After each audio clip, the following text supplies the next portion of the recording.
Going on, guys? Pegasus and the Wise Guys. Appreciate you guys for tuning in. Make sure you sub, make sure you hit the bell. Guys, Psychic End Punisher just got released. It's a level 11 synchro that I definitely had to talk about because I'd be remiss in not talking about it and covering it here. I also wanted to cover another tech, but I just don't know about it. People have been hitting me up about it, so we'll talk about it in a second. What I do want to talk about first, though, is Psychic End Punisher, which is a level 11 synchro that takes one tuner and one non-tuner monster. While your life points are less than or equal to your opponent's, this synchro summon card is unaffected by your opponent's activate effects. Once per turn, you can pay 1,000 life points, then target one monster you control and one card your opponent controls, and banish them.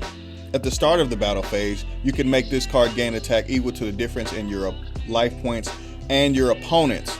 So why in the world am I talking about this card? Guys, in my personal opinion, this card is extraordinarily powerful all the way across the board because it's basically the best Synchro 11 we've probably seen, maybe as far as being generic, since Star Eater. I can't really think of anything else that would be that good.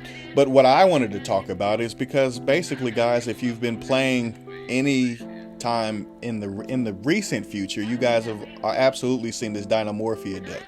What I wanted to point out is the sheer capability and ease that the deck will be able to go into the card, whether that be to play straight out with a Heavenly Prison being a level 10 and a Veiler going straight into it that way, as well as the new boss monster that just came out of Difo as well, Rexstrom, which is basically if your opponent is if you're anywhere below about 2,000 or 1,000, your opponent is not going to play in any way, shape, or form. This card is extraordinarily powerful. It's 100% going to matter as far as being a relevant card that is going to be inside the meta that you will have to absolutely prepare for.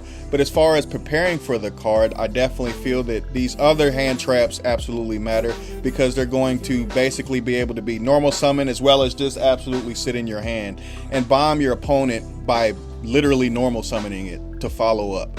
Now, I don't necessarily see all of them being played, but I have seen them being played. Mourner has just popped up in some of these deck lists because people are trying Small World out and Yada. It's one of the connectors, if you didn't quite know that. If you wanted to talk about some of the other ones, Ash and Ghost Bell are the popular ones right now. Ghost Ogre is absolutely devastating against Adventure. And then obviously you have Reaper as well as Dogwood. Dogwood has always been a really powerful time card that I've always played in events. And Reaper is really, really decent as well right now because a lot of people are playing branded, so it's just something to think about. Guys, for this card at least, I definitely feel that this card is a corner turner and a force multiplier, especially inside of Dynamorphia. There's a few other decks. I think the Punk deck can make it. But in this deck specifically, being able to turn the card like that and then have it gain attack equal to the difference in your opponent's life points, which is going to be massive because you're playing Dynamorphia. Guys, I highly, highly, highly recommend this card. Let me know what you think about it down in the comments. The second card I wanted to talk about is Lee the World Chalice Fairy, simply because it has been in a lot of talking circles and a lot of Drytron friends, so I wanted to talk about it. Lee the World Chalice Fairy actually came out in Code of the Duelist. Obviously, World Chalice isn't quite the most relevant deck in the world, but it was a very, very powerful deck that actually did win a YCS, but is extraordinarily bricky and a really, really skill-intensive combo deck that just doesn't quite meet the tier 0 level that it needs to, or tier 0.5 or tier 1 level that it needs to in order for it to stay relevant.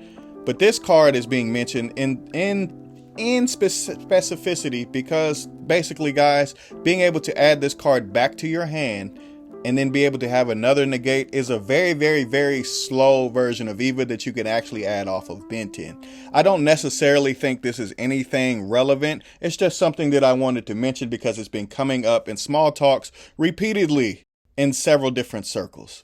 Guys, let me know what you think about these texts down in the comments, and I'll see you next time. Make sure you look out for all the Therion combo videos that we got, Black Wings coming up, and much, much more. I appreciate you guys for tuning in. I'm out. Pegasus signing out.